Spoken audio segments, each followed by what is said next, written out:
Nous ne devons pas oublier qu'il y a une condition qui détermine la puissance de Dieu qui garde. Si nous n'avons pas mis notre confiance en lui, il ne peut pas nous garder. Pour connaître cette puissance qui nous garde, nous devons croire de tout notre cœur en ses promesses. Si nous laissons s'insinuer le doute sur notre possibilité de vaincre, alors nous discréditons sa capacité à nous garder. Chaque matin, en nous levant, nous devrions lui dire « Je te remercie de m'avoir gardé hier et aujourd'hui. Tu voudras aussi veiller sur moi. Je ne sais pas quelle tentation se dressera devant moi, et je ne sais pas comment la vaincre, mais je crois que tu pourras me garder. » Dans 1 Pierre 1,5, nous voyons clairement que Dieu garde ceux qui ont foi en lui. Nous pourrons lire « À vous qui, par la puissance de Dieu, êtes gardés par la foi ». Ce n'est pas nous qui devons lutter contre la tentation pour essayer de la vaincre. C'est la puissance de Dieu qui garde, qui nous aidera à la traverser. Et nous devons croire qu'il peut nous délivrer de cette tendance naturelle à pécher, pourvu que nous nous confions en lui. Même quand nous sommes assaillis soudainement par les tentations, quelque chose d'étonnant se produit. Tous les traits enflammés du malin se heurtent au bouclier de la foi. Il s'interpose entre nous et Satan pour nous garantir des traits du malin.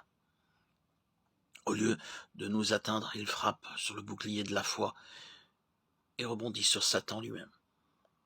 Paul déclare « Je suis persuadé qu'il a la puissance de garder ce que je lui ai confié, dédié jusqu'à ce jour-là » de Timothée 1,12.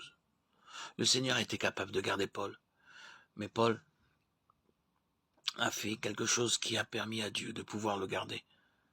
Paul s'est donné lui-même à Dieu. Si vous croyez en lui, alors vous devez vous offrir vous-même à lui.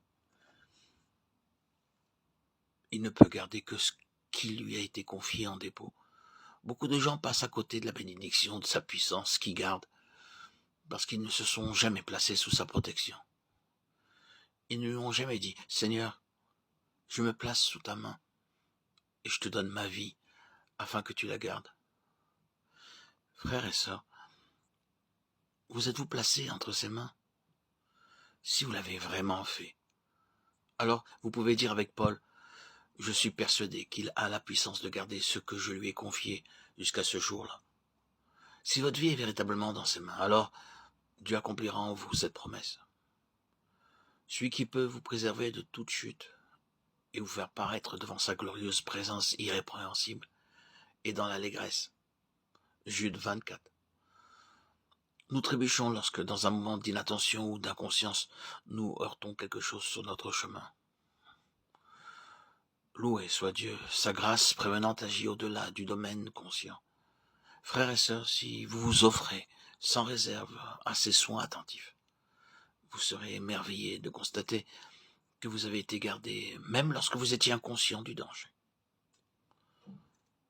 Lorsque la tentation nous assaille soudainement et que l'amour est nécessaire, vous découvrirez que l'amour surgira de l'intérieur et spontanément satisfera la demande. Ou bien, si une tentation requiert de la patience sans que vous ayez le temps d'être conscient, la patience se manifestera pour faire face à ce nouveau besoin. Loué soit Dieu, de même que la vie que nous avons reçue d'Adam s'exprime de manière spontanée, ainsi en est-il de celle que nous avons reçue de Christ. D'Adam, nous avons hérité d'un mauvais tempérament et nous pouvons nous mettre en colère sans le moindre effort de volonté. D'Adam, nous avons hérité l'orgueil et nous pouvons le démontrer sans beaucoup réfléchir. De la même manière, tous ceux qui ont reçu la vie de Christ et qui se sont confiés en lui peuvent être doux sans s'efforcer de l'être et peuvent être humbles sans un effort de volonté.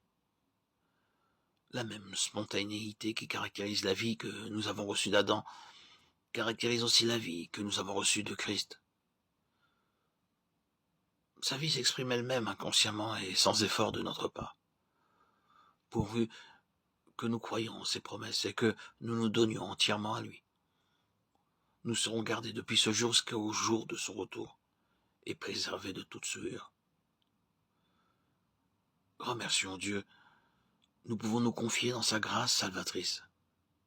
et il nous conduira triomphalement à travers les épreuves qui sont devant nous.